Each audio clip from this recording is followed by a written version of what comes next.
Hello, listeners.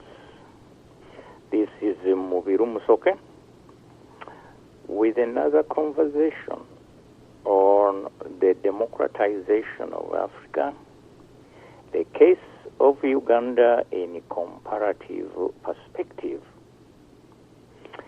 Last week, our conversation centered around the federalism in Canada, and of course Switzerland. Today, we will continue our conversation with legislative powers under Canadian federalism. We have seen that the general formula for legislative powers in a federal system divides legislative powers into three categories. These are the exclusive powers for the federal government, the exclusive powers for the state or other federal units, and the concurrent powers shared by the federal and the state or other federal units. If you noticed in our last conversation, the Swiss system is unique and very different from what we've just described. Swiss federalism does not divide legislative powers into three categories we saw in Germany and Canada. Instead, Swiss federalism puts all legislative powers into the entire Swiss population as individuals, as political institutions, and as state structures, all operating together simultaneously. I don't know whether you noticed that, but I have to point it out. That's what makes the Swiss model very unique. And so, as we discuss the division of legislative powers in a federal system, keep reminded about the Swiss system. Through individual initiative, political institutions, and federal structures, the Swiss population can legislate at the local, the state, or canton, and at the federal levels. If the concept of sovereignty of the people has ever had a true meaning, it is best exemplified by the exercise of legislative powers by the Swiss people. In Switzerland, individuals have the power to initiate legislation within their local governments, within the cantons, and the federal structures on any subject. Cantons, too, as institutions, have the power to initiate federal legislation. So does the Federal Assembly of Switzerland. There are no exclusive or concurrent legislative powers under the Swiss federalism. The only question one has to answer is, to what extent can a country like Uganda borrow from the Swiss legislative model characterized by the sovereignty of the people? Obviously, in Uganda, the constitution declares the people to be sovereign, even though, sociologically, the people clearly are not sovereign. Museveni would not be behaving the way he does if the people were sovereign.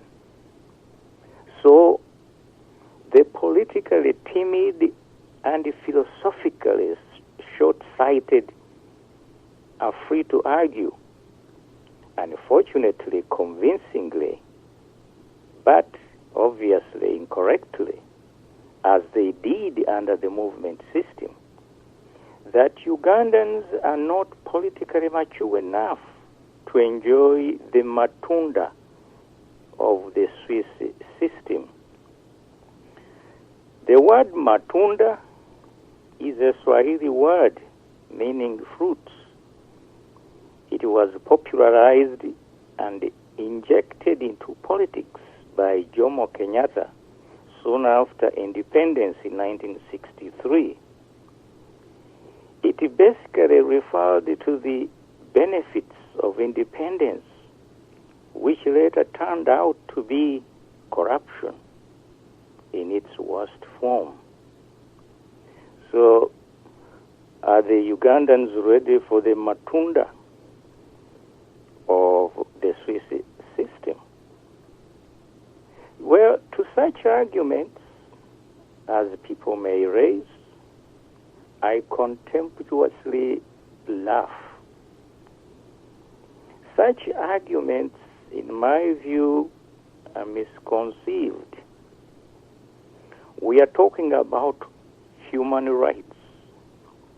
The illiteracy and physical inferiority of women as compared to men generally does not in any way sanction or translate into unequal treatment of women under the law. Biology, education, and all superficial differences between people should not dictate the content of the jurisprudence of human rights. Let us look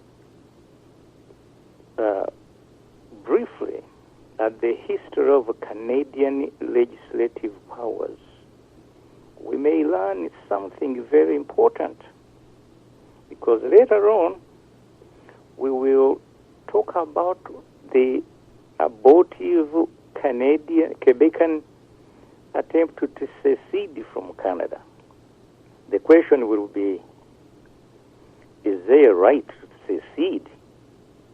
And if there is, how do you accomplish it under the rule of law? The issue of the content of legislative powers in a federal system and how they are exercised is very, very important.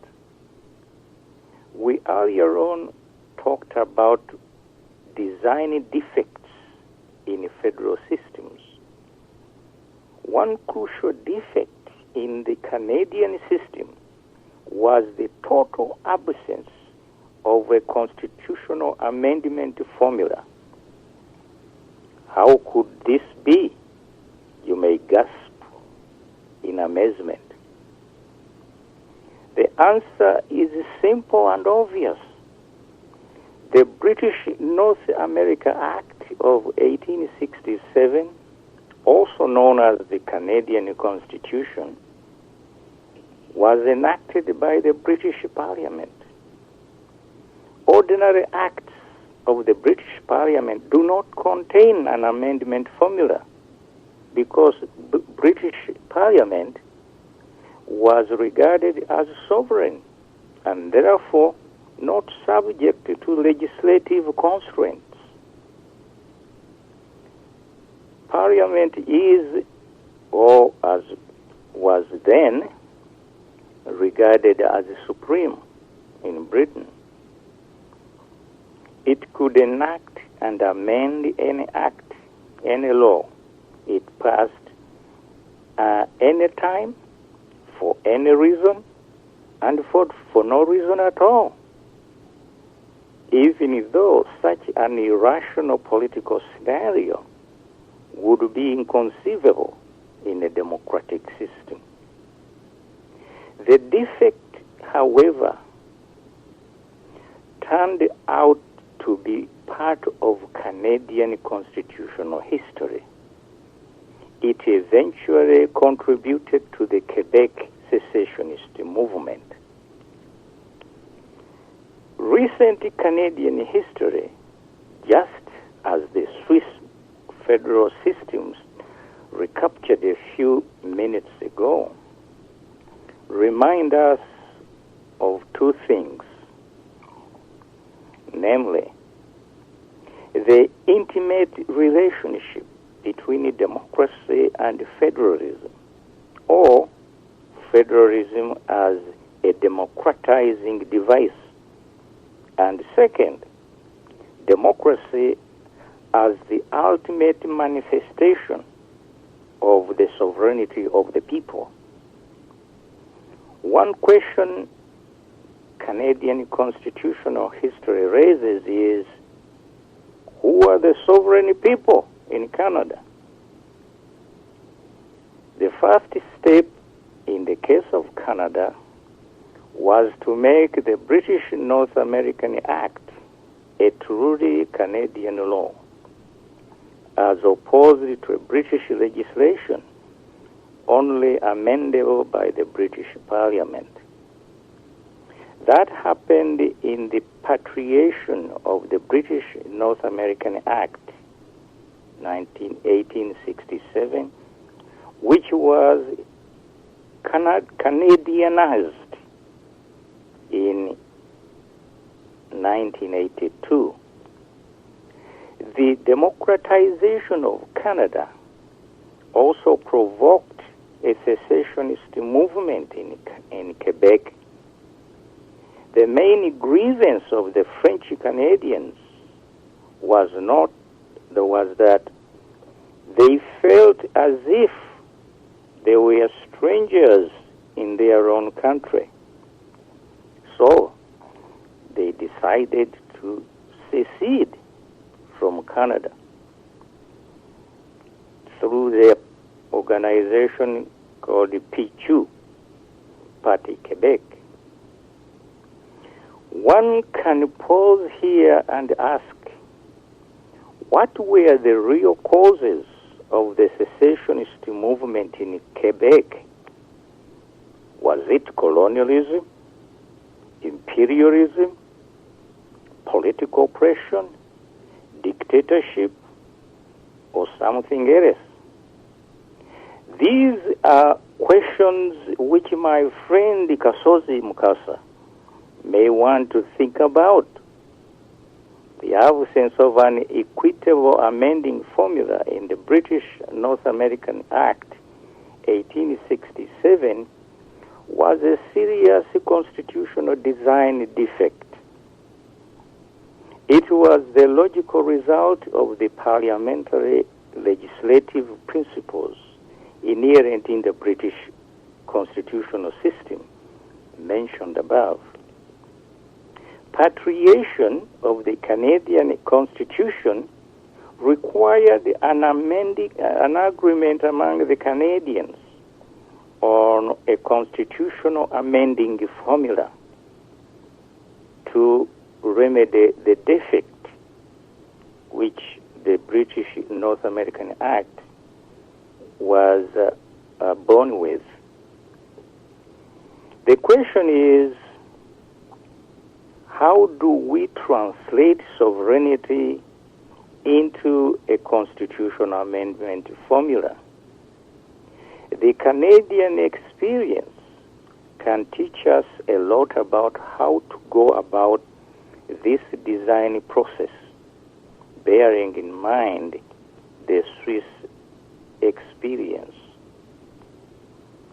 In 1971, the Canadian Prime Minister and the 10 premiers, those are the prime ministers of the provinces, reached a unanimous agreement. It contained, among other things, the Charter of Rights for all Canadians to language rights in an amending formula and a provincial role in the appointment of justices of the Canadian Supreme Court. However, Quebec soon withdrew from the agreement. When Prime Minister Trudeau decided to act on repatriation, even if there was no unanimity, the PQ, Parti Quebec, continued to oppose the move. In the 1980 referendum, the opponents of sovereignty won the elections at Trudeau's political expense. But Trudeau came back less than a year later and he continued with his program unabated. Canadian politics was tied up into political knots called accords. The first one was the Mitch Lake Accord, and the second one was the Charlottetown Accord. Both of these accords were designed to amend the Canadian Constitution, or at least to make it amendable in order to achieve their objectives. The Canadian Federation reveals to us some of the common federal design defects. Some of these defects are in the distribution of powers between the federal units. Others are built into the sociological composition of the federation itself. Let us look at the earlier defects we identified.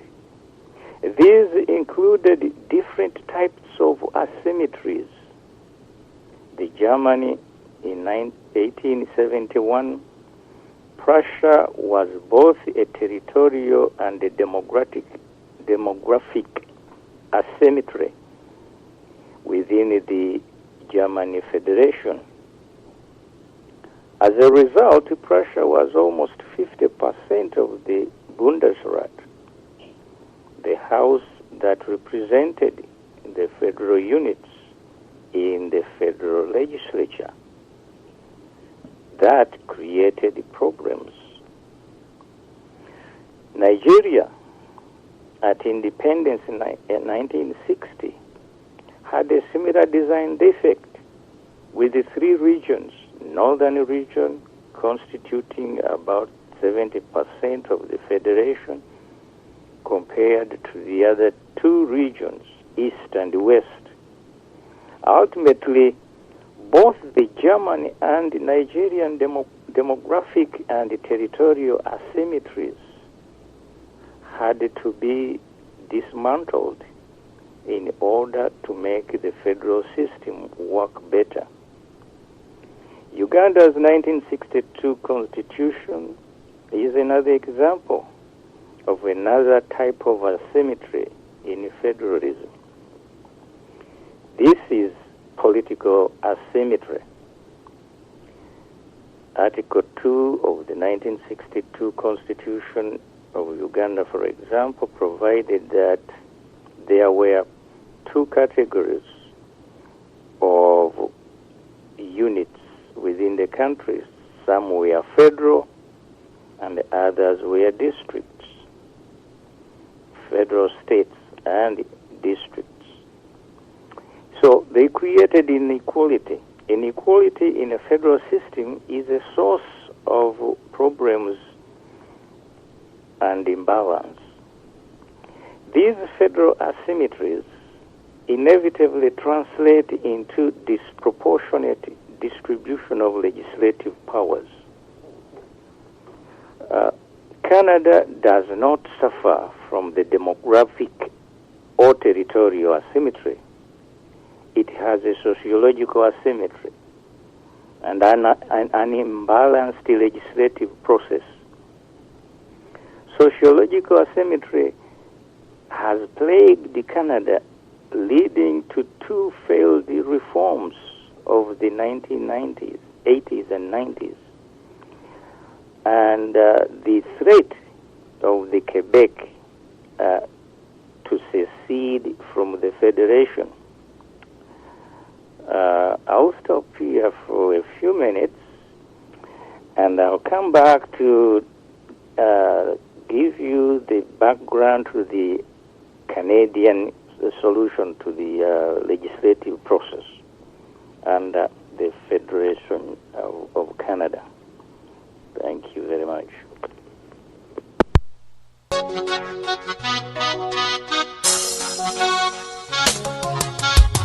Katonda yatonda abantu buli omu namuwa ekitone ku nsi.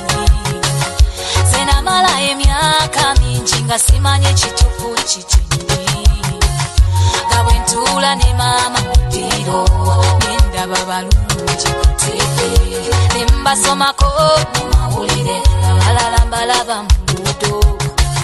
Ng'abasajja bangi nze be nsanga nga naye mpulira waliwo gwe sinnalaba. Ganoonya gwe kaali olwo era Mukama yannyanukula. Yannyamba nandetera omuntu gwe nalatanga buli lwe neebaga. Okuva lwe nakufuna ne banzigalira ebweru butisa ye gwe kisumuluzo kyange. Abakuyita tebakuyita bakuyite naye gwe kunze gwe kisumuluzo. Wanzigulira nange ne nnyingira obulamu mwendi. Wanzigulira abakuyita tebakuyita bakuyite naye gwe kunze gwe kisumuluzo. Wanzigulira nange ne nnyingira obulamu mwendi. Wanzigulira teri muvuza nyumirwa lugendo nga tavuze ne gw'ayagala. Abawala balungi eyo bangi nabo naye wasalawo walonda nze. Emabega gye tuvudde wawanvu naye kati wano we tuli walungi. Era kyoyagala kyosaba mukwano ebyokukulumya bibisi kyabiddamu. Akamwenyumwenyu kolina kamyaso akanzibula maaso. Olabe olwo ne nsemmera ab'ennugu ne basitula ebibatu ne babiwagika ettama. Ate ndayira kati ke nategeera kyoyagala ne ky'otayagala. Tuseeyeeye bali tunoonya nze naawe ndongo ku kabaani. Twambuke bwe balirowoleza mbuba tuwanule nga netuuka tetutuuka. Twambale ebitunyumira ate nga tebituwemula. Nze n'abatanjagala sibakyawa nabo lulibo. Go on. Wendy.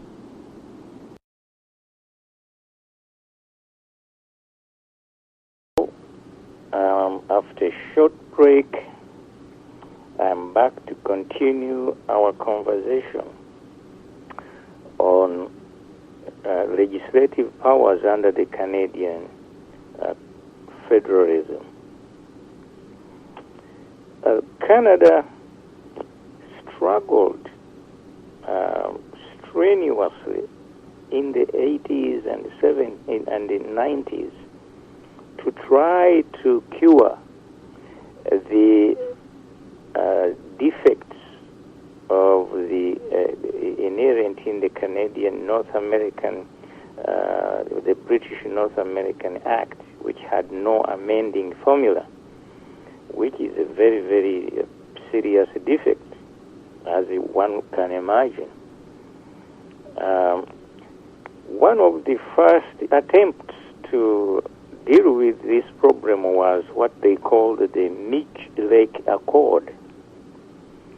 The Mitch Lake Accord was built around 5 demands by the Liberal government of Quebec, which was elected in December 1985. These demands were first articulated by the Quebec Minister of Intergovernmental Affairs, a guy called Gilles Remillard, of course French, at a conference held at Monte Gabriel, Quebec on May 9, 1986. His speech, obviously delivered in French, included the following statement, which is translated in English. On the 2nd December 1985, the population of Quebec clearly gave us a mandate to carry out our electoral program, which sets out the main conditions that would lead Quebec to adhere to the Constitutional Act of 1982.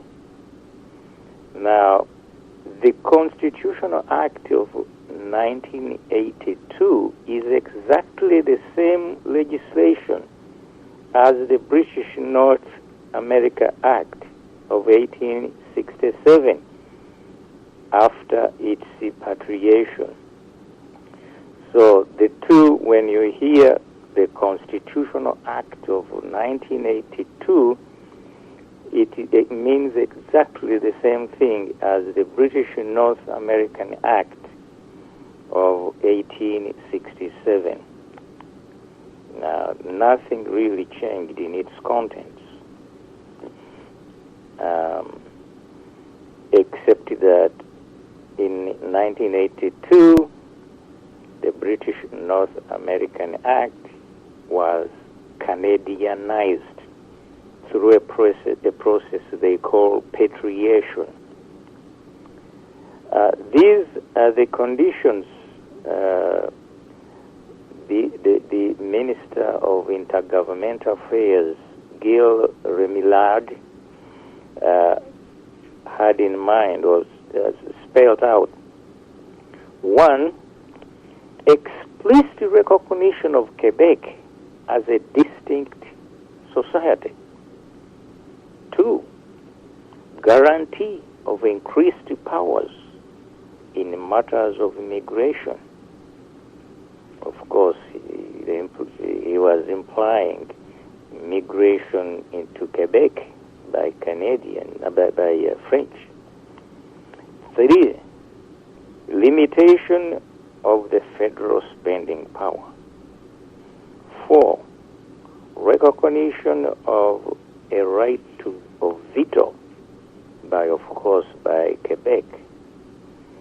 And 5, Quebec's participation in appointing judges to the Supreme Court of Canada.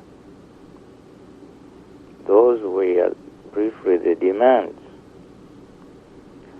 In the wake of this statement, the communique for August 1986 annual Premiers Conference in Edmonton stated that the Premiers unanimously agreed that their top constitutional priority is to embark immediately upon a federal provincial process using Quebec's 5 proposals, which I've just spelled out for you, as a basis for discussion to bring about Quebec's full and active participation in the Canadian Federation. On April 30th, 1987, the First Minister met in Mitch Lake. At Mitch Lake, this is a place in Canada, in Quebec, and they agreed on a draft document addressing Quebec's 5 conditions, which I mentioned earlier, which was then turned into legal language and approved by the first ministers in the meeting in Ottawa, the capital of Canada, on June 2nd and 3rd, 1987.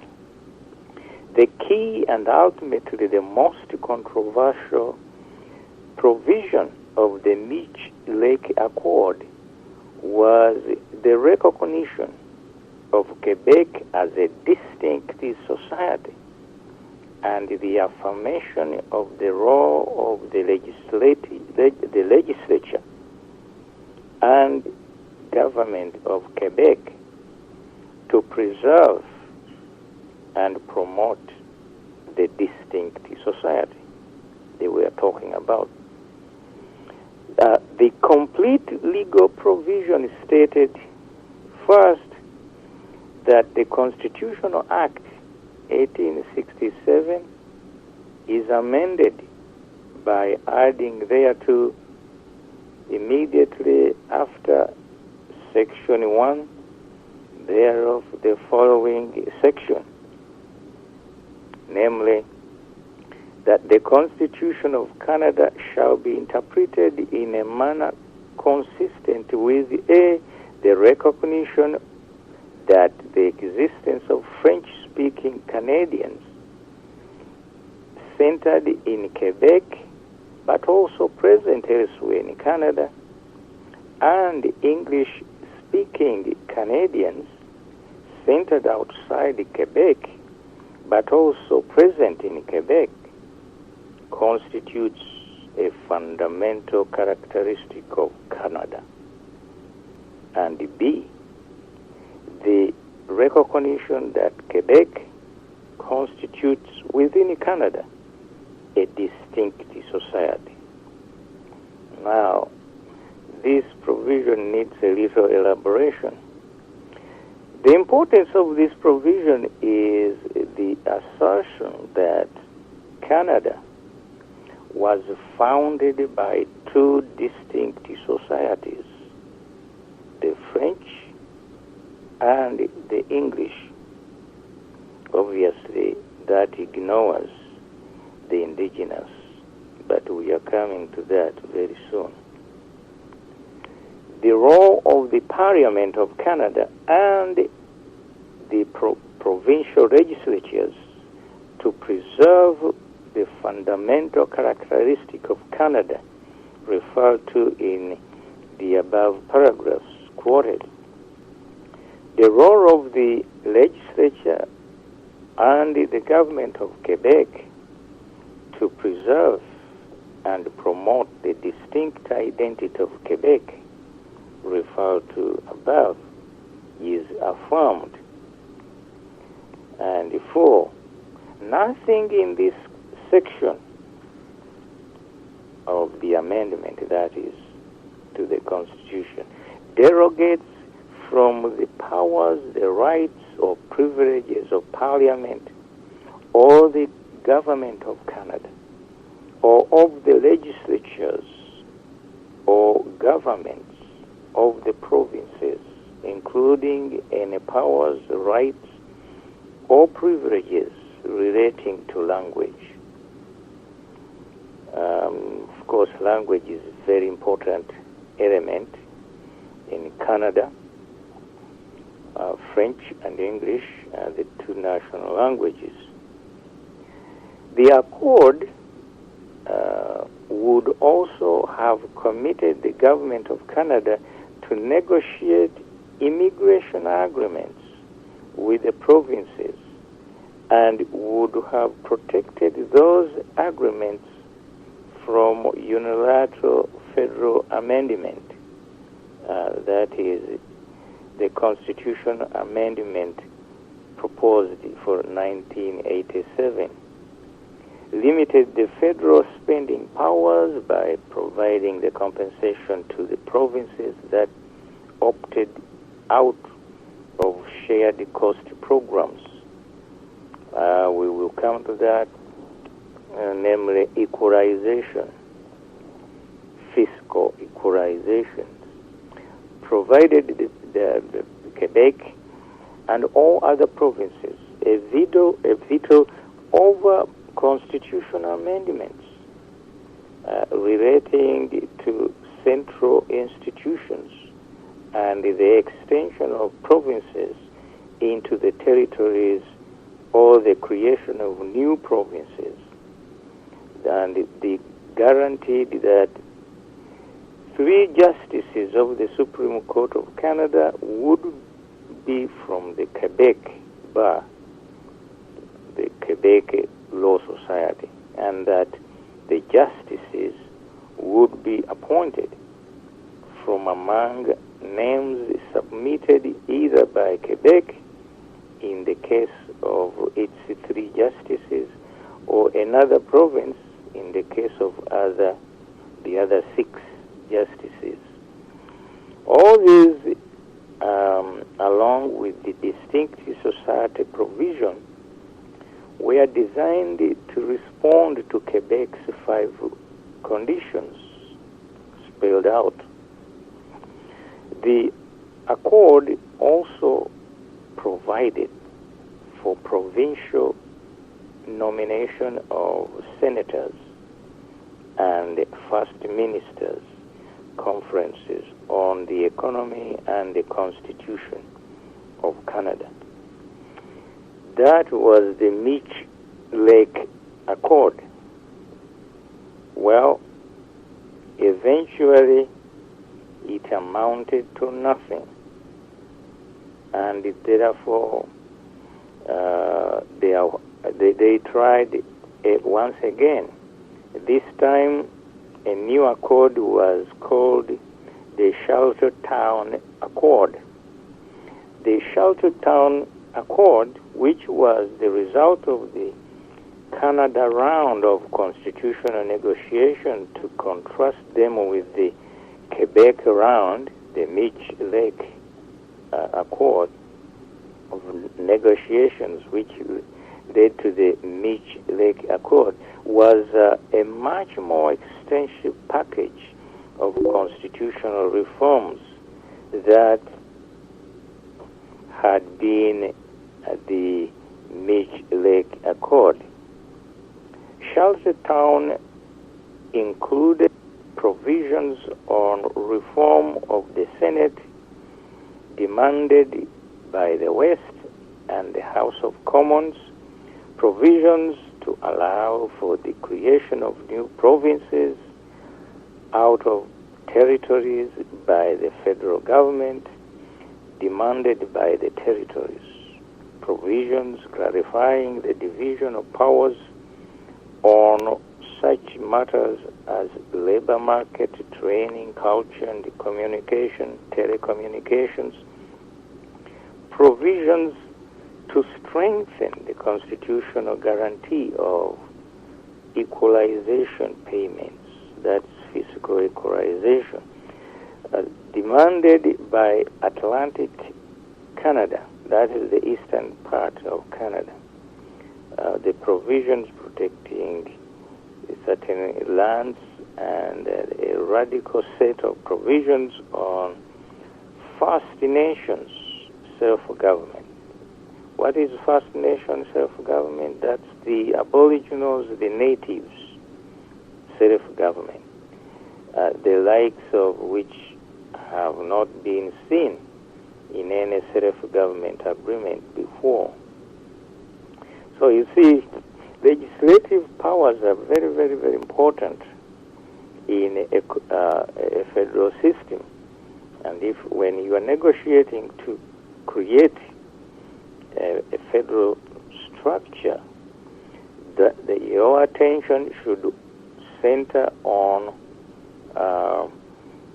the legislative powers, where they are located, how they are practiced, how they are used, and who uses them. And we talked about sovereignty of the people. Does the formula really guarantee the sovereignty of the people or not? So that's why I'm going through all these details, which may be confusing to you, and you may be wondering, what is he talking about? Well, I'm talking about legislative powers within a federal structure, and Canada is the subject matter today. The Constitutional Act 1867, this is the Sheltertown Accord. The first provision provides that the Constitutional Act 1867 is amended by adding thereto immediately with Section 1 thereof the following, namely, that the Constitution of Canada, including the Canada Charter of Rights, which we shall talk about later on, the Charter of Rights and Freedoms for Canadians, shall be interpreted in a manner consistent with the following fundamental characteristics, namely, Canada is a democracy committed to a parliamentary and federal system of government and the rule of law. B, that the Aboriginal peoples of Canada, being the first peoples to govern this land, have the right to promote their languages, their cultures, and traditions, and to ensure the integrity of their societies and their governments, constitute one of the three orders of government in Canada. So, now as you notice, what we could not find in the Swiss federalism, we have already discovered in Canadian federalism, the element of the Aboriginal peoples of Canada and how to handle them under the Canadian Constitution. Now, the first accord, the Mitch Lake Accord, did not mention anything about the Aboriginal peoples of Canada. But the Sheltertown Accord does. 3. Quebec constitutes within Canada, this is also, you've already heard this before, Quebec constitutes within Canada a distinct society which includes a French-speaking majority, a unique culture, and a civil law tradition. What do we mean by civil law tradition? It means that in Quebec, they apply civil law like the French do in France, while the rest of Canada uses the common law from England and all the principles of the common law. So you see what federalism does. It preserves these unique elements for those who want them, whether they are Aboriginal peoples or they are, people from Europe, but they are French, or they are European or English from England, but have become Canadians. Quebec, again, the accord stipulated, constitutes within Canada a distinct society. We did hear about this before from the Mitch Lake Accord, which evaporated and amounted to nothing, which includes a French-speaking majority, a unique culture, and civil law tradition. Canadians and their governments are committed to the vitality and development of official language minority communities throughout Canada. Canadians are committed to racial and ethnic equality in a society that includes citizens from many lands who have contributed and continue to contribute to the building of a strong Canada that reflects its cultural and racial diversity. Canadians are committed to the respect for the individual and the collective human rights and the freedoms of all people. Canadians are committed to the equality of female and male persons, and Canadians confirm the principle of the equality of the provinces at the same time as recognizing their diverse characteristics. And then the role of the legislature and the government of Quebec shall be to preserve and promote the distinct society of Quebec, and that right is affirmed. Nothing in this section derogates this accord. Derogates. This was proposed as an amendment to the Constitution, remember, and so they had to put these provisions. Nothing derogates from the powers, rights, and privileges of the Parliament or Government of Canada, or of the legislatures or governments of the provinces, or of the legislative bodies or governments of the Aboriginal peoples of Canada, including any powers, rights, or privileges relating to language. And lastly, for greater certainty, nothing in this section abrogates or derogates from the Aboriginal and the treaty's rights of the Aboriginal peoples of Canada. If you may recall, the day we started the conversations on Canada, I quoted to you a proclamation issued by King George in 1763. That proclamation preserved the rights of the Aboriginals and they guaranteed the protection of their lands and of their rights and so on. So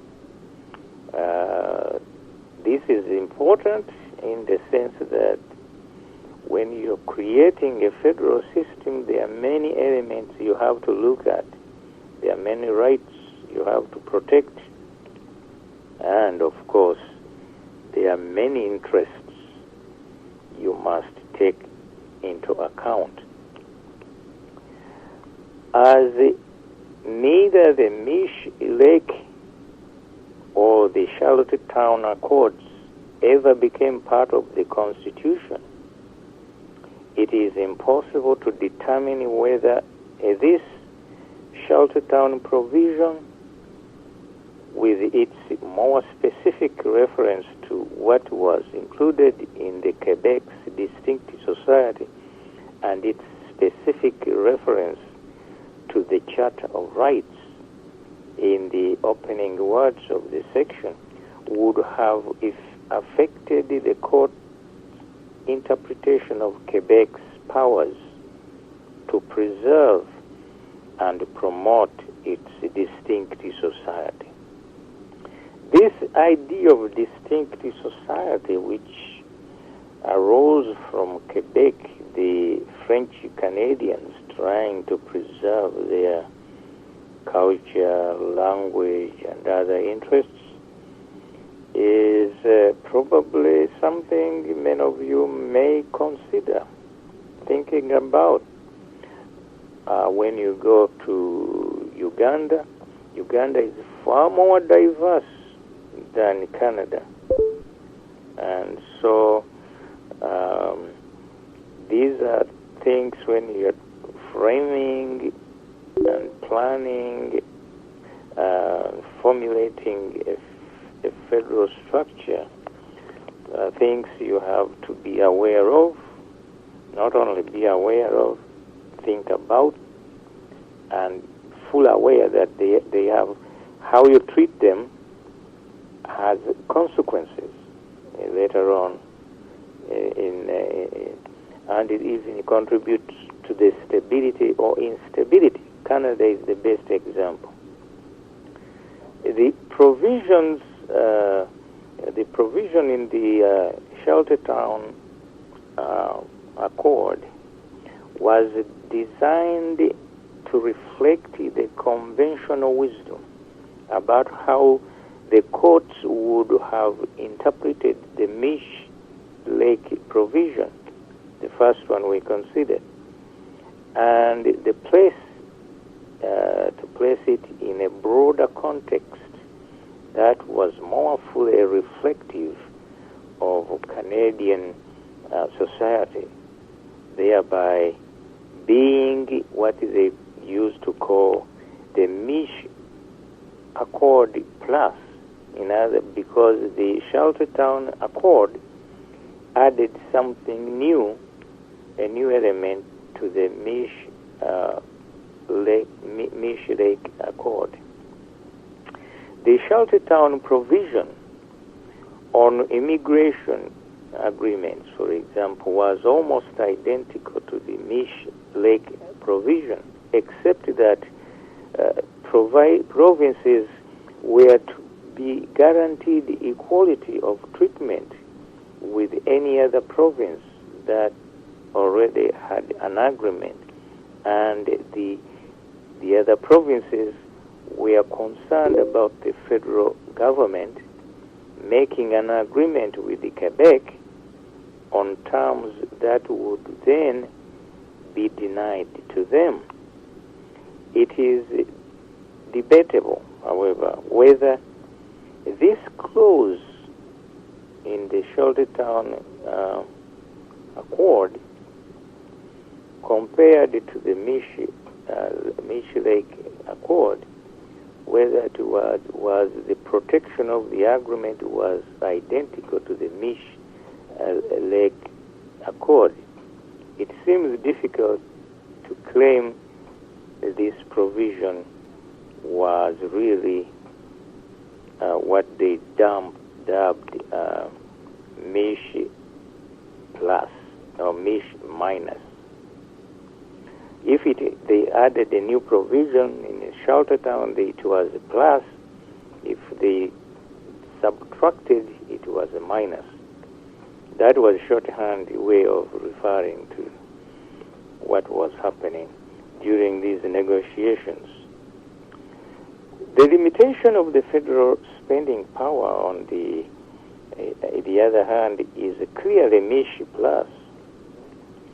It placed much stricter conditions on the federal government's ability to spend monies in the areas of provincial jurisdiction in the absence of intergovernmental agreements, provided provinces with the authority to force the federal governments to withdraw from spending in a number of areas of provincial jurisdiction, and made unilateral federal revocation of any intergovernmental agreement impossible, as well as providing for compensation for provinces that opted out of the shared cost programs as the Mish Lake Accord provided. The Sheltertown Accord also committed governments to negotiating a framework to govern and limit federal expenditures in areas of provincial jurisdiction. This concept would reappear 7 years later in the so-called Social Union Framework Agreement. We mentioned earlier that Canada is Canadian federalism is an agreement federalism. There are many agreements in Canada which are made between the provinces and the federal government and between the provinces themselves. So this introduces a new perspective totally different. Do you want that kind of situation when you are framing your federalism in Uganda, and or not? The Shelter Town provisions on the appointment of judges to the Supreme Court of Canada were also largely unchanged from Mish Lake Accord through even though there was a requirement that provinces submit at least 5 names, and that where there was a vacancy for more than 90 days, the Chief Justice would appoint an interim judge. These provisions were designed to avoid the possibility of the Supreme Court being disputed either if Quebec refused to submit any names or the federal government refused to appoint any of the names submitted by Quebec. Again, as the right of Quebec to province to provide names and the requirement that the federal government appoint a justice from among the names committed was preserved, it would seem difficult to argue that this provision was Mish Accord minus. That short language, I know it may make no sense to you, but it means that it was the provisions were less than those of the Shelter Town Accord. Now, this is talking about judges. You see, that's a very, very important element in when you are constructing a federalism. In the United States, as you know, the country is very often polarized, ideologically polarized between the conservative and the liberals. And so any presidential candidate tries to assume a posture whereby he will transform the Supreme Court in favor of his constituency. If you are liberal, of course, you want at least 5 liberal judges on the Supreme Court. If you are conservative, you want it the other way around. And this is important because today the judiciary in Uganda is terrible. It's politicized, it is corrupt, and what else can I say? It's a miscarriage of justice to have such a judiciary with the full of NRM cadres. And these are people you cannot just dismiss when Museveni falls. You have to wait for a long time to transform that judiciary. Unless, of course, during this revolution, you are smart enough to anticipate this and create a new system altogether, for that matter, a federal one, and accomplish your political objectives that way without seeming to be either biased or vindictive. And so the only clear case we go back to Canada, of Sheltertown being Mish minus was in the removal of constitutional amendments to create new provinces from the list of constitutional amendments that required unanimity. as changes to the central institutions would still have required the unanimous consent of the provinces, as in the Mish Lake Accord. This diminution of Quebec's veto was not a significant threat or even a retreat from the Mish Lake Accord provisions. Now,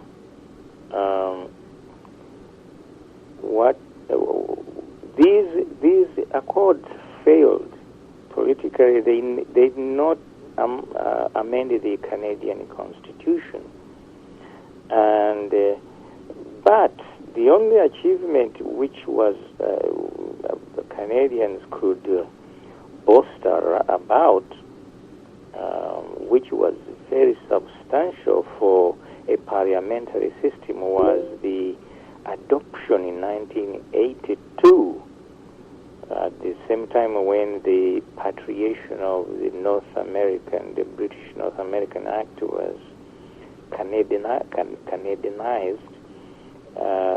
the enactment of the Charter of Rights and Freedoms of Canadians to protect the rights and freedoms of Canadians. Now, let me go through briefly the Charter of Rights, the content, and then ask you a question. With all those rights and with the federal system in place, would you still want to secede? Well, as we shall see, Quebec did answer yes to that question I asked, and they tried through the rule of law, and they lost by 1% of a vote. That is 49%. Those in favor were 49%. If they had reached 50% in favor of secession, then the process to secede would have commenced. Why am I saying that? Later on, I'll be discussing the process of seceding under the rule of law.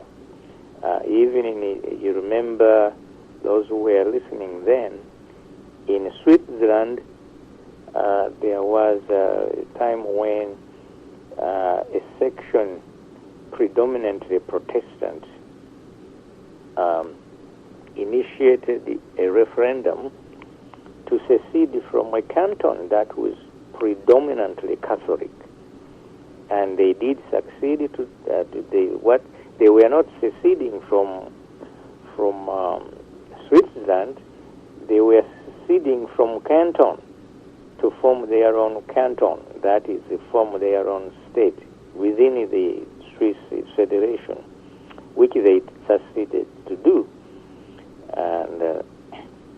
And so it is important to understand all these intricate issues, the legislative powers and the referendum and so on.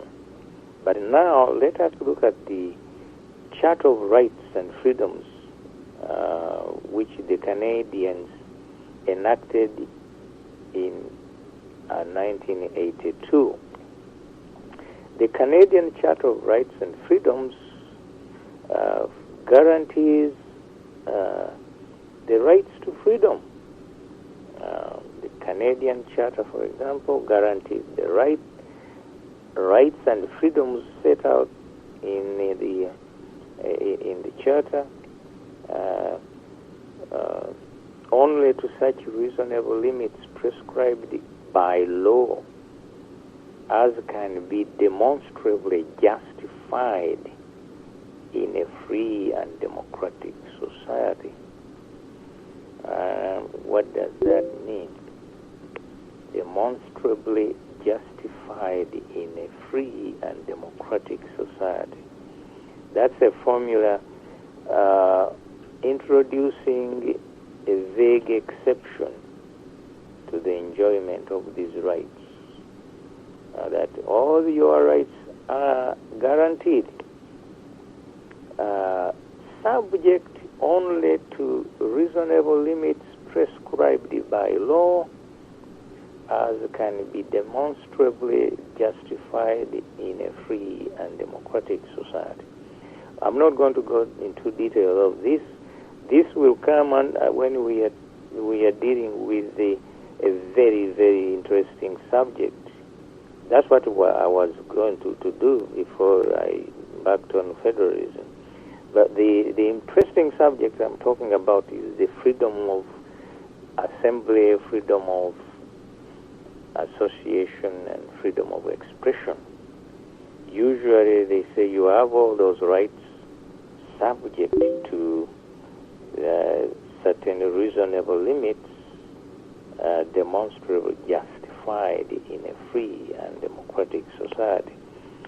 But anyway, that's a little bit ahead of us, and I will not divert or even be tempted to divert to that topic today.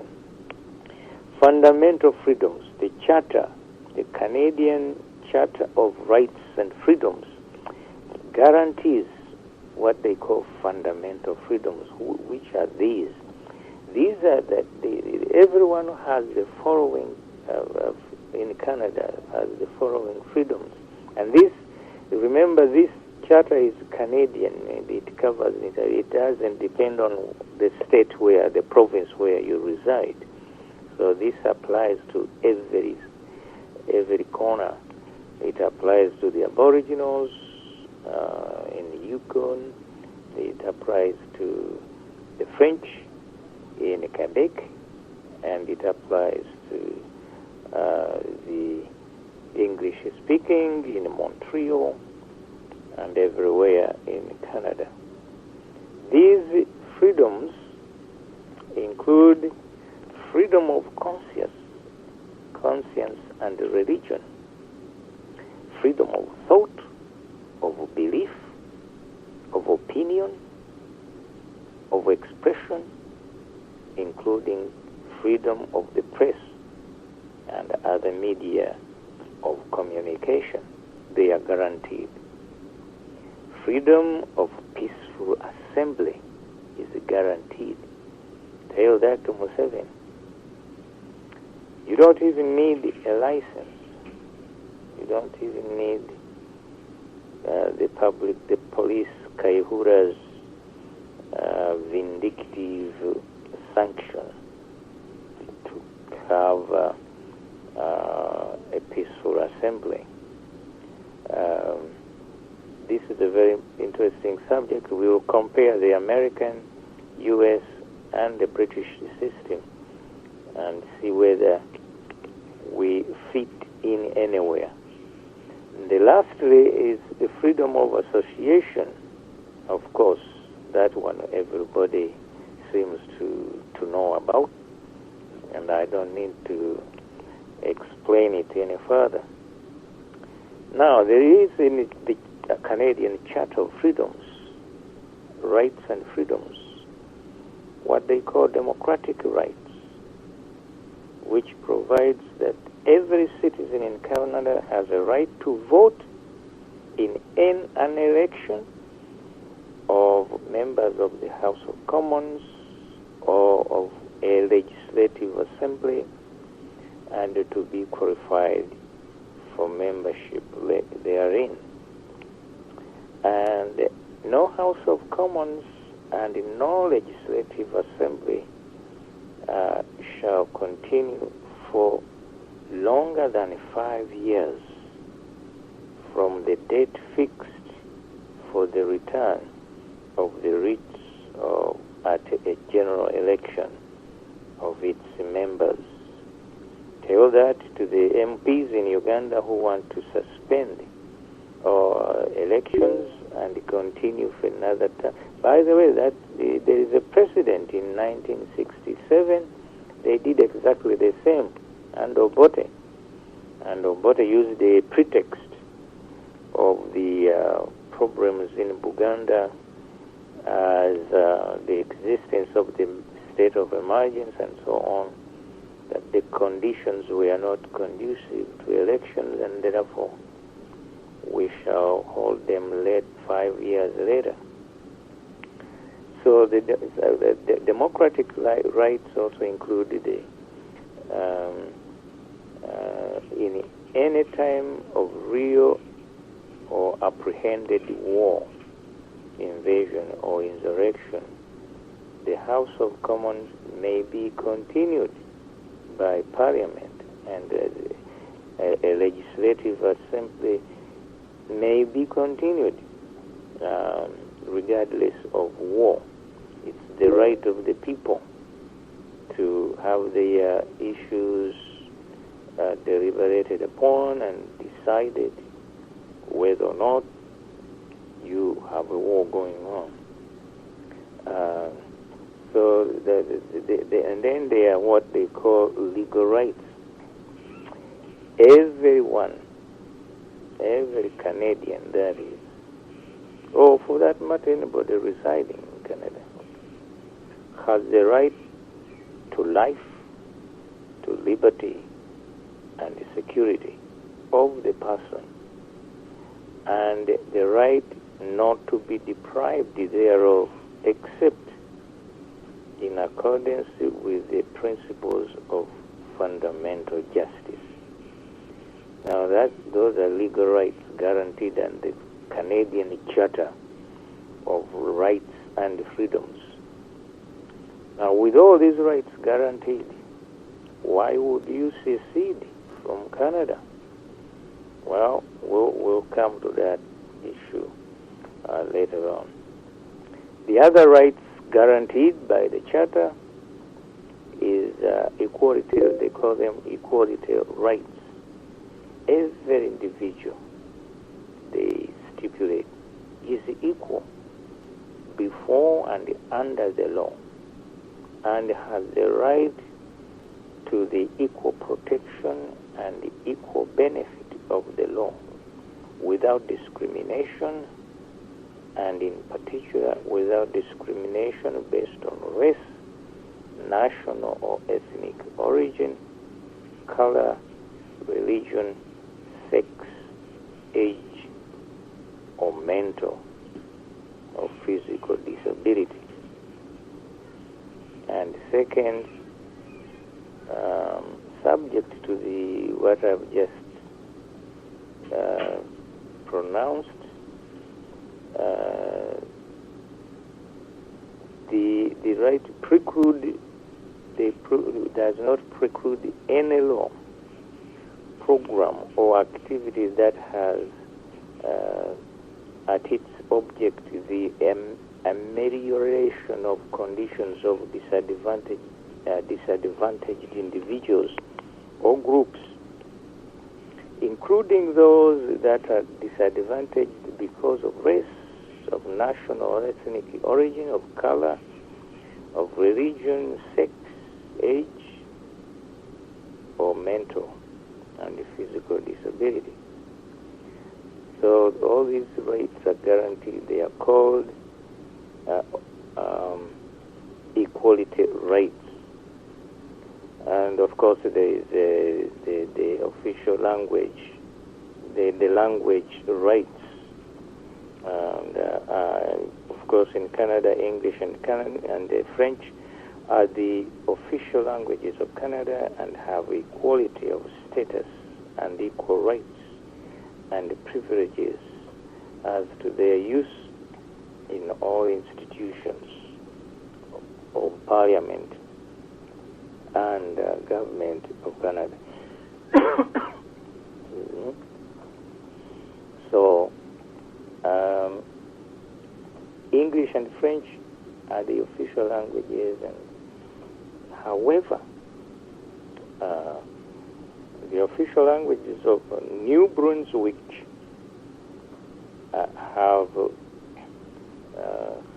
the quality of status and of equal rights and privileges as to their use in nor institutions of the legislature and the government of New Brunswick. So there is a special provision for New Brunswick. I don't know why this is, of course, because of federalism.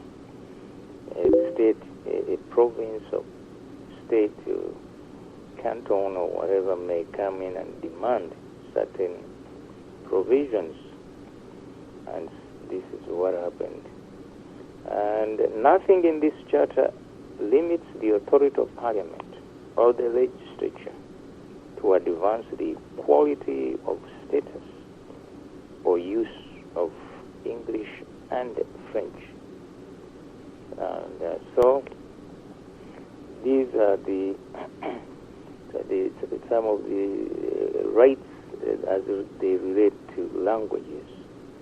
And then minority language, and says that Canadian citizens of Canada whose first language learned and still understood is that of the English or French linguistic minority population of the province in which they provide, all who have received their primary school instruction in Canada in English or French and reside in a province where the language in which they received that instruction is the language of the English or French linguistic minority population of the province, have the right to have their children receive primary and secondary school instruction in that language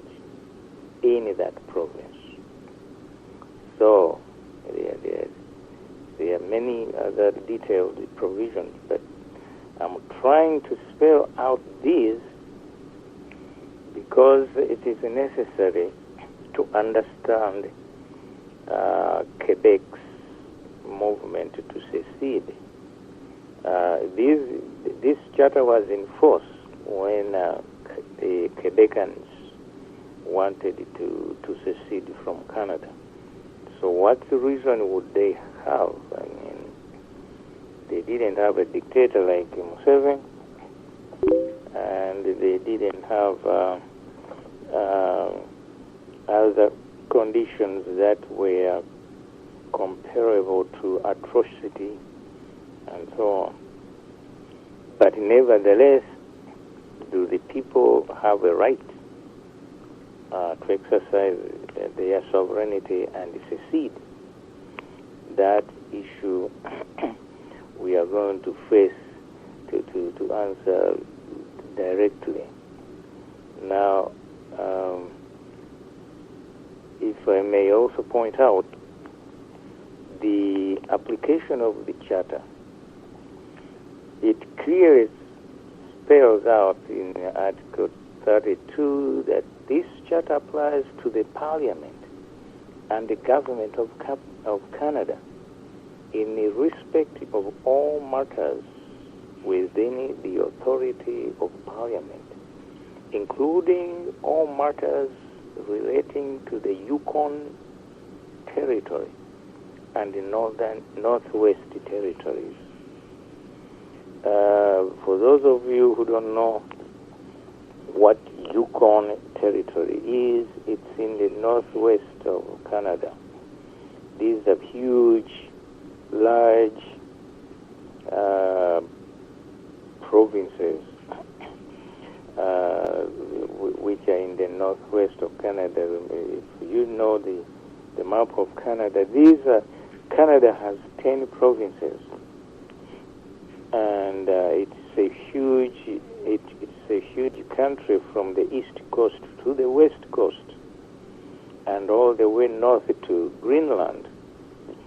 So, if you divide that huge space into 10 provinces, of course you don't have geographical asymmetry we talked about, but at the same time you have, maybe this is important also to point out, The Canadian population is about 33 million people. 33. That means it's like the population of Uganda, practically. Not only that, now you can imagine spreading out the population of Uganda throughout Canada. That's what you would have. That means that practically the country would be empty except for places, urban areas, where you have a concentration of the population. Places like Ottawa, Montreal, and others. So, but in that context, that's when you have to figure out also that within that space you have the First Nations, the Aboriginals, the natives, and I've been calculating the population of the Aboriginals compared to the immigrants, the Europeans, and others who are not Aboriginals or natives. The Aboriginal population is like about 2-3% of that population. So it's they are sprinkled here and there throughout most of them, in fact, are in the so-called Yukon Territory and the Northwest Territories. Some of you call these people, they don't like that name, Eskimos. They are Inuits. They are the Inuits in the northern Canada. So the important thing to point out is that Canada is a huge geographical area with 10 provinces and a population of 33 million people. So you are not going to have a densely populated area. If you compare that with the United States, which has over 300 million people, there is a big contrast there. And so we come to the question, is there a right to secede when you are enjoying all the matunda of democracy? I hope you haven't forgotten that matunda means fruits. It comes from Swahili, and Jomo Kenyatta used to love to talk about the matunda wa uhuru, and matunda ya uhuru, and he seems to have eaten all the matunda ya uhuru, or at least passed them over to his son. Now, whether or not there is a right to secede, given the fact that all these rights are guaranteed, now I pose to you this question. I've gone through the Charter of Rights and Freedoms in Canada, which was in force when the Quebecans tried to secede. So why would they secede? Why would they want to secede? Well, that is a human right, and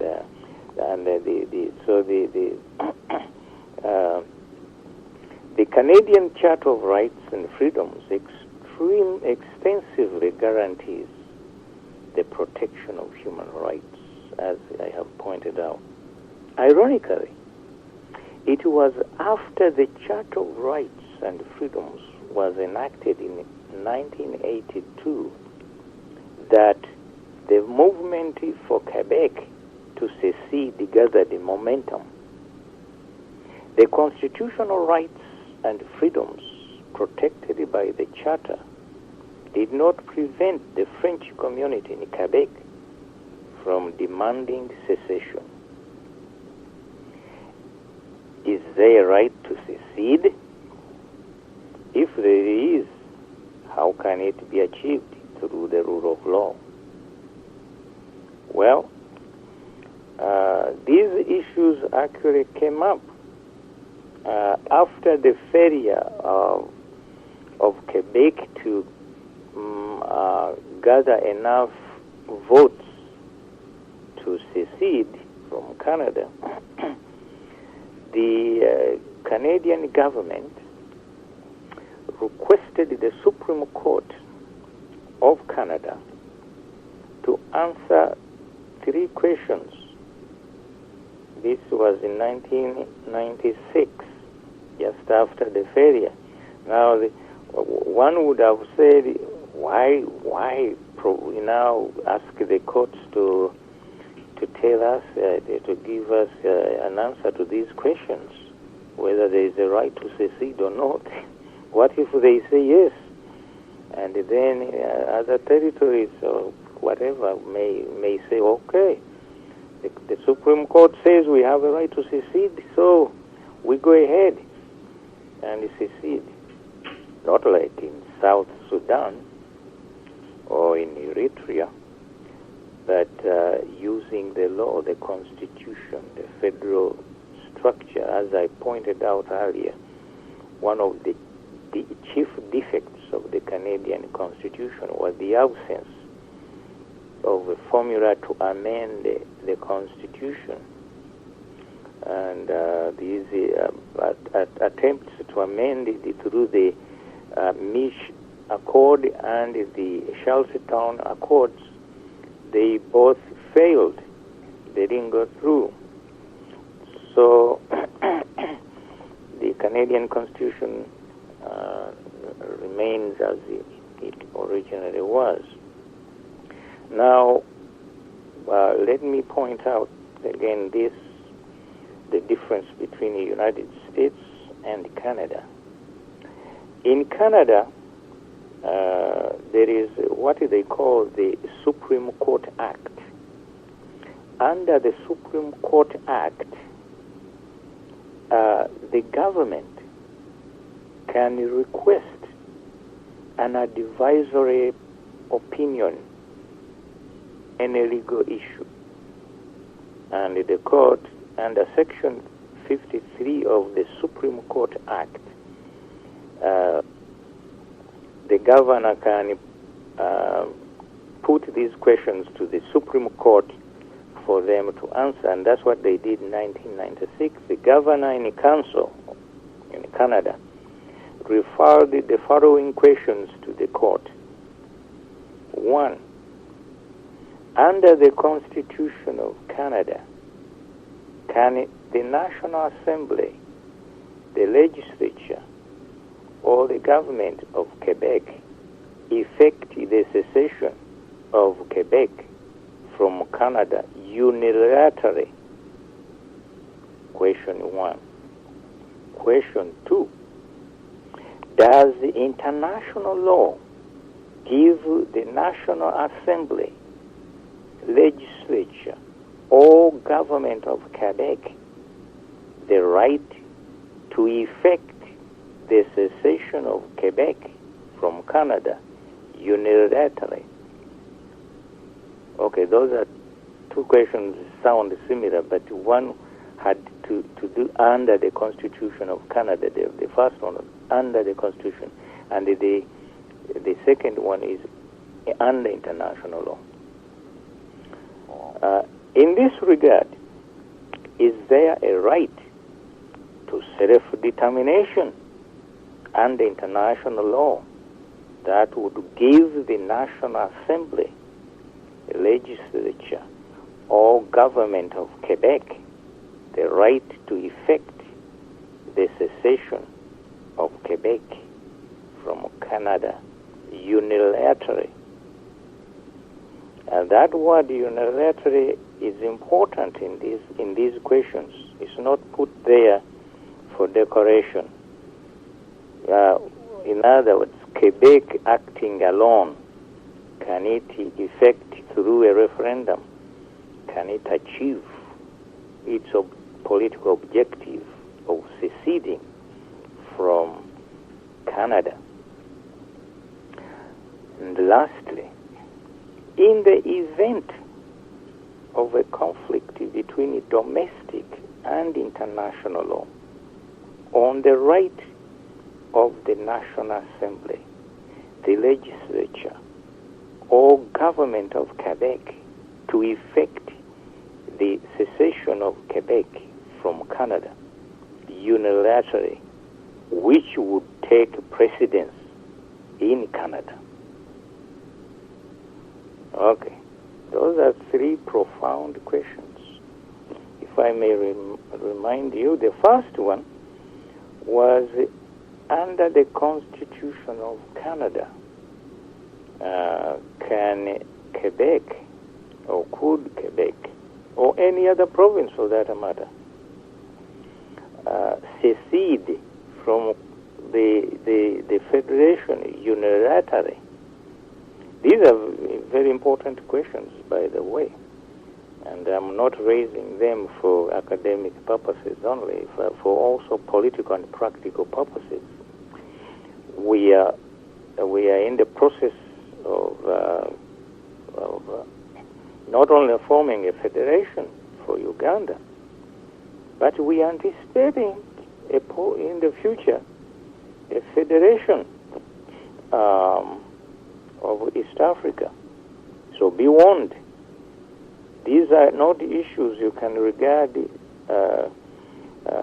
as unimportant.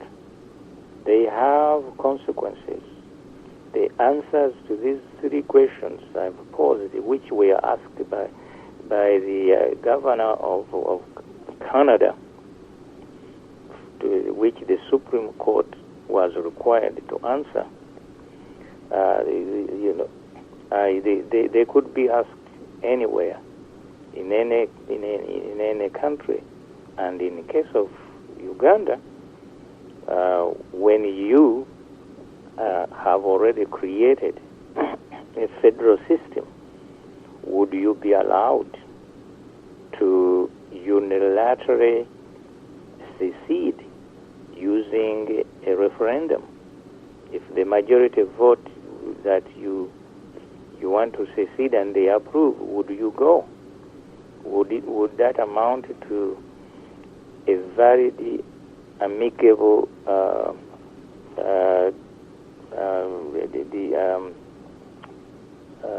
divorce? This reminds me about the analogy of the law of marriage with the law of the federation. In the law of marriage, you can have an amicable divorce in accordance with the rule of law, or where one party deserts the other in marriage.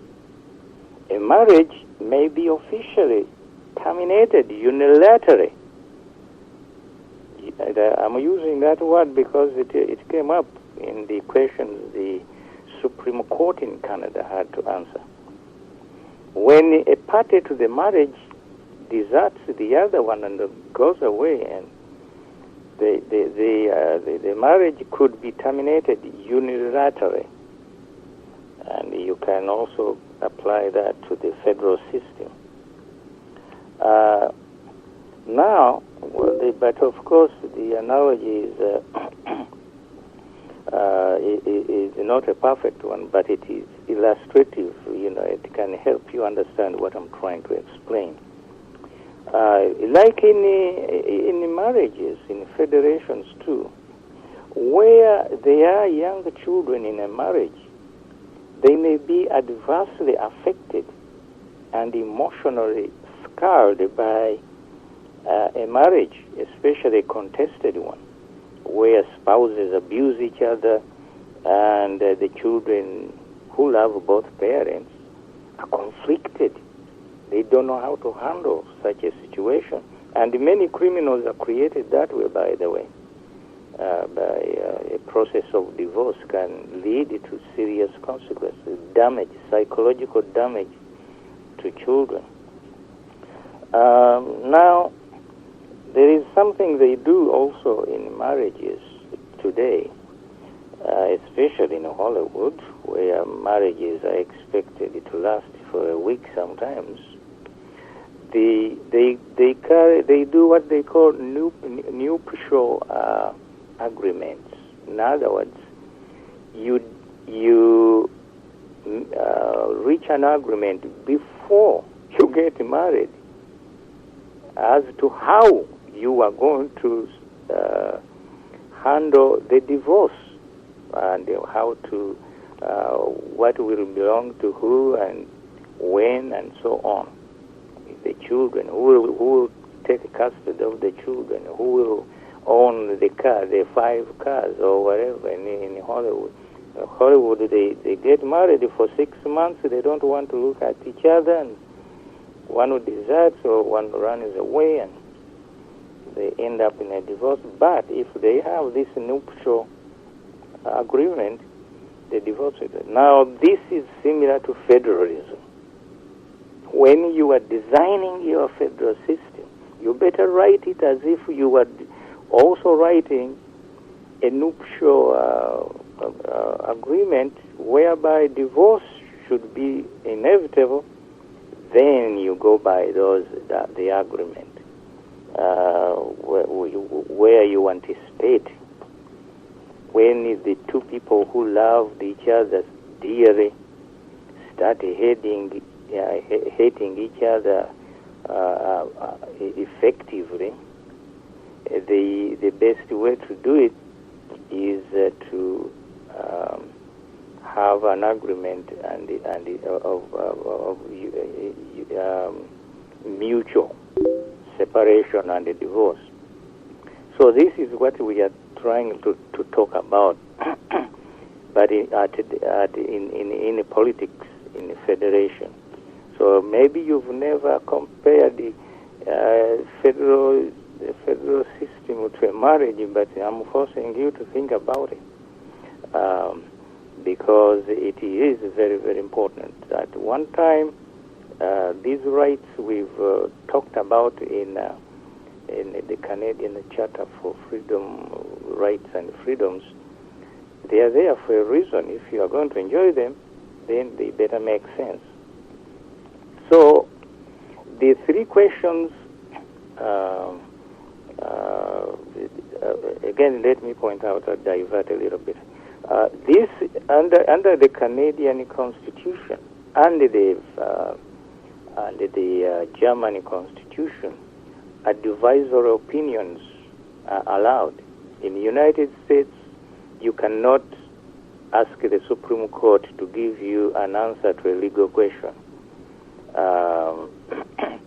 There must be first a dispute, and the purpose of under the U.S. Constitution, the role of the court is to resolve existing conflicts where parties can first have to prove that they have a right and that right has been violated, and therefore they need a remedy. Then you go to court and you demand that the court should give you judgment in your favor and against the other party. In this case,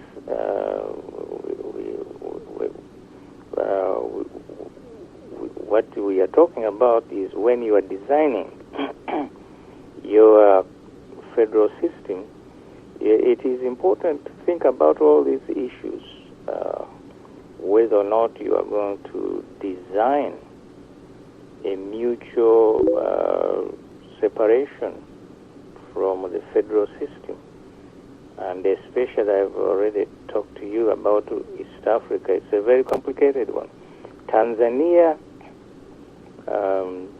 they don't believe in federalism, although they have a union called the Tanzania, which created Tanzania, Tanganyika and Zanzibar in 1963, I believe. The Tanzanians recently have demonstrated that they don't believe Tanzania should be a federal system. Similar to Kenya, they have not. They have adopted a decentralized system rather than a federal system. Now, if you want to go into a marriage under a federal system with these two countries, you better be warned and better maybe prepare, have a nuptial agreement of how to get out of this system, because once you created the international law can take over certain aspects of your agreement of the federal system too. So you need to be aware of all these. In fact, the three questions I posed to you, which the Supreme Court had to answer, one of them was within the Constitution of Canada. The second one was under international law. Is there a right to self-determination? Briefly, the court the court was very, very clear when it made the decision. Section 101 of the Constitutional Act, when they were referred of 1867, this is the Constitution of Canada, of course, gives Parliament the authority to grant the Canadian court a right, a power to issue advisory opinions, as I said. So that was not a very big issue. And when you are designing yours, you better think about this. The court looked at all these issues. We are not going to have enough time to go through all the details and discussion of what the court pronounced. But I can briefly tell you a few things. For example, the court considered the issues that were raised, which, of course, the background of which was the failed secession of Quebec, whether Quebec could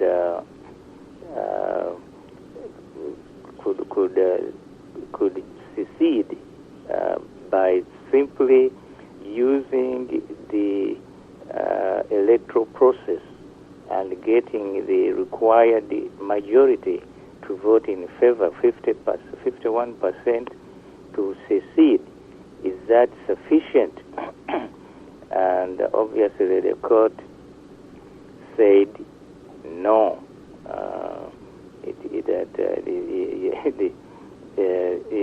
The secession requires more than just the voting of the majority of the electorate. And in one part of the judgment, the court said that the consent of the governed is a value that is basic to our understanding of a free and democratic society. Yet, democracy, in any real sense of the word, cannot exist without the rule of law. It is the law that creates the framework within which the sovereign will is to be ascertained and implemented. To be accorded legitimacy, democratic institutions must rest ultimately on a legal foundation. That is, they must allow for the participation of and accountability to the people through public institutions created under the Constitution Equally, however, a system of government cannot survive through adherence to the law alone. A political system must also possess legitimacy. And in our political culture, that requires an interaction between the rule of law and the democratic principle.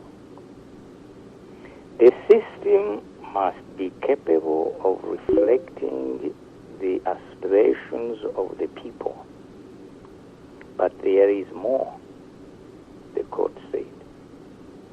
Our law's claim to legitimacy also rests on an appeal to moral value, many of which are embedded in our constitutional structure. It would be a grave mistake, the court said, to equate legitimacy with the sovereign will or the majority rule alone, to the exclusion of other constitutional values. So what are they saying? They are saying that the argument that the Constitution may be legitimately circumvented by resort to a majority vote in a province-wide referendum is superficially persuasive, in large measure because it seems to appeal to some of the same principles that undermine the legitimacy of the Constitution itself, namely democracy and self-government. In short, it is suggested that the notion of popular sovereignty underlies the legitimacy of our existing constitutional arrangements. So the same popular sovereignty that originally led to the present constitution must, it is argued, also permit the people in the exercise of popular sovereignty to secede by majority vote alone. However, closer analysis reveals that this argument is unsound because it misunderstands the meaning of popular sovereignty and the essence of a constitutional democracy. So, what the court was saying is that yes, the people can go in a federal unit, they can go to vote, and they can vote whether what they want to secede, but because the rest of the federation has interests too in that unity that wants to secede, rule of law requires that the entire nation must vote on the issue. Get the point? Excuse me. The whole nation. So it's not supposed. That means reintroduce the Swiss model. That's why we are doing comparative studies. The Swiss model, before something can legitimately be approved at the federal level, a referendum takes place, and there are two sets of vote counting. There is a set of individual voters in the federal system, and there is also the vote of the cantons.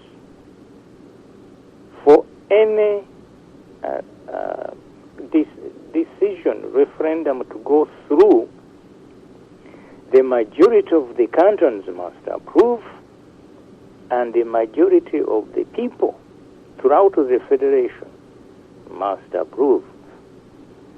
So that's what we call checks and balances in a democratic system. And that's what the Canadian court was trying to elaborate in a section I just read of the judgment. In other words, even under international law, you may have a right to secede, but the entire community has to play a role in order to legitimize your secessionist objective. So the answer was very clear in the Canadian case. What they ruled was that yes, you can put your secessionism to a vote, but you alone, the state which wants to secede, you are not the only one who is going to vote. Everybody within the union, the federation, will have to vote on that issue.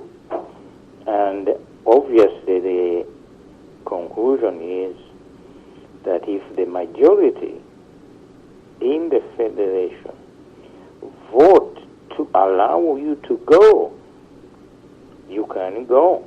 If they say no, you can't go, then you cannot secede through a process of rule of law.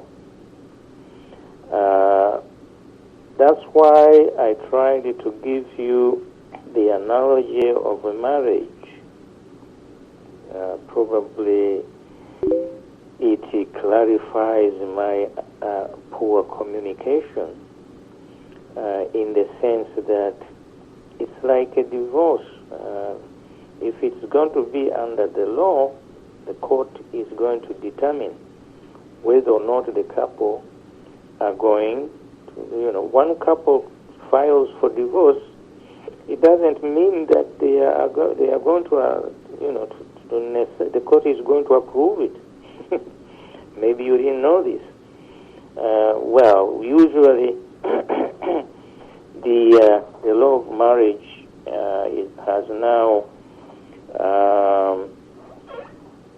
adopted the principle they call irretrievably broken down marriage. So if the court finds that the marriage is irretrievably broken down, it is in the interest of the community and the children, if there are any, to terminate the marriage. So this is similar to the federation, where one state, one canton, one unit says, "I'm sick and tired." Maybe, by the way, Bunyoro, I've discovered I have a lot of oil now. In order to enjoy my matunda ya oil, I'm going to secede. Well, before you do that, the other units within the federation will also have to vote and say, okay, goodbye, farewell, bye, fare thee well. But that's what they meant by values of democracy, that the sovereignty of the people. Sovereignty is not simply the people who want to secede or who want to go away, but sovereignty of everybody within the federation. So the right may exist, but the right is very difficult to attain. The political objective is very difficult to achieve because of these checks and balances which are laid within in the path of the secessionist. So I'm not going to complete a full discussion of the Canadian case because it's very expensive. It's also complicated, but very, very fascinating at the same time. And I think you would enjoy listening to all the arguments which the court raised before they reached their decision. All I've quoted you is just the decision and not the entire reasoning of the court. So next week we will continue to discuss this issue. Hopefully we will learn something about not only democracy and how federalism democratizes a political system by allowing more people to participate in the decision-making process. So, until next week, we'll say goodbye to you and say that this is Mubilu Musoke with the Democratization of Africa, the case of Uganda in comparative perspective. I hope that during the week before we meet again, you will reflect on these issues, and especially the issue, the analogy of the marriage, how it can be used in cessation, divorce as a process of secessionism in a federation. And so, with that, I bid you farewell until next week, when a new conversation begins. This is Mubilu Musoke. Good